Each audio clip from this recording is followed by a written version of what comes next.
Class 10 NCERT is Bible for boards. ये तो तुम लोग जानते ही होंगे, लेकिन एनसीईआरटी को कैसे पढ़ना है, कैसे रिवाइज करना है, ये बहुत कम लोग जानते होंगे। तो आज की वीडियो में मैं तुमको 3 पॉइंट्स बताऊंगा कि कैसे तुमको एनसीईआरटी पढ़ना है, कैसे रिवाइज करना है, जिससे तुम एनसीईआरटी पे 100% कमांड पा लोगे और एग्जाम में अच्छे मार्क्स स्कोर करोगे। और लास्ट में मैं तुमको कैसे रिवीजन टेक्निक बताऊंगा जिसको कहते हैं इंडेक्स रिकॉल ड्रिल। तो ये काफी यूनिक टेक्निक है, बहुत कम लोग इसे यूज करते हैं, लेकिन तुमको ये टेक्निक जरूर यूज करनी चाहिए। तो इस वीडियो को पूरा जरूर देखना और चैनल को जरूर सब्सक्राइब कर लेना।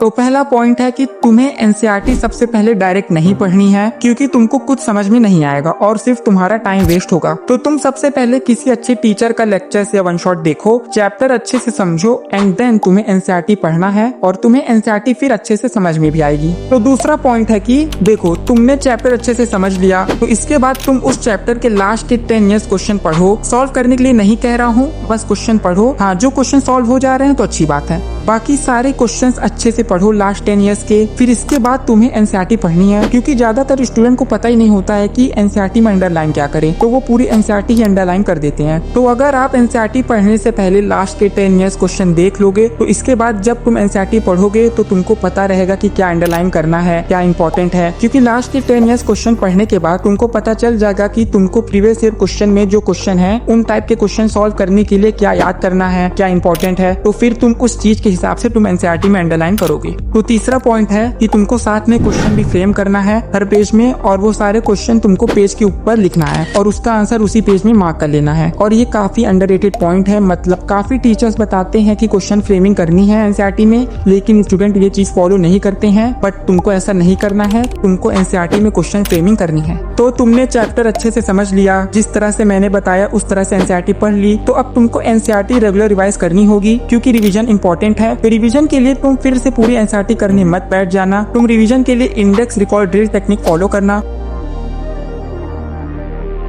तो इस टेक्निक में तुमको जो चैप्टर रिवाइज करना है, उस चैप्टर का इंडेक्स पेज खोलना और जो जो टॉपिक्स हैं, उन टॉपिक्स में से जो तुमने पढ़ा है, इंपॉर्टेंट चीजें मार्क की हैं, क्वेश्चन जो फ्रेम किया है, वो सब चीजें तुमको रिकॉल करना है। और अगर तुम कोई टॉपिक रिकॉल नहीं कर पाओ, देन फिर उस टॉपिक को एनसीईआरटी से रिवाइज करना। तो ये है इंडेक्स रिकॉल ड्रिल, और यही टेक्निक को फॉलो करके तुम्हें रिवाइज करना है। और इस तरह से तुम्हारा रिविजन भी फास्ट होगा और चीजें तुम्हें याद भी रहेंगी लंबे समय तक, क्योंकि तुम चीजों को रिकॉल कर रहे हो। और एग्जाम्पल्स और बैक एक्सरसाइजेस भी काफी इंपॉर्टेंट है एनसीईआरटी की, तो उनको भी जरूर करना। तो अगर तुम जिस तरह से मैंने बताया उस तरह से तीनों पॉइंट्स को फॉलो करके एनसीईआरटी पढ़ते हो, रिवाइज करते हो, तो तुम डेफिनेटली एनसीईआरटी पे तुम 100% कमांड पा लोगे और अच्छे मार्क्स स्कोर करोगे अपने बोर्ड एग्जाम में। और अगर तुम सिर्फ एनसीईआरटी पढ़ते हो जिस तरह से मैंने बताया और 100% कमांड पा लेते हो एनसीईआरटी पे, और एनसीईआरटी के एग्जाम्पल्स और बैक एक्सरसाइजेस करते हो बस, और इसके अलावा कुछ नहीं करते, तभी भी तुम आराम से 80-85% अपने क्लास 10 बोर्ड एग्जाम में स्कोर कर पाओगे। लेकिन अगर तुम्हें 95+% स्कोर करना है, तो तुम्हें एक्स्ट्रा क्वेश्चन की प्रैक्टिस करनी होगी। हाँ, सिर्फ क्वेश्चंस की,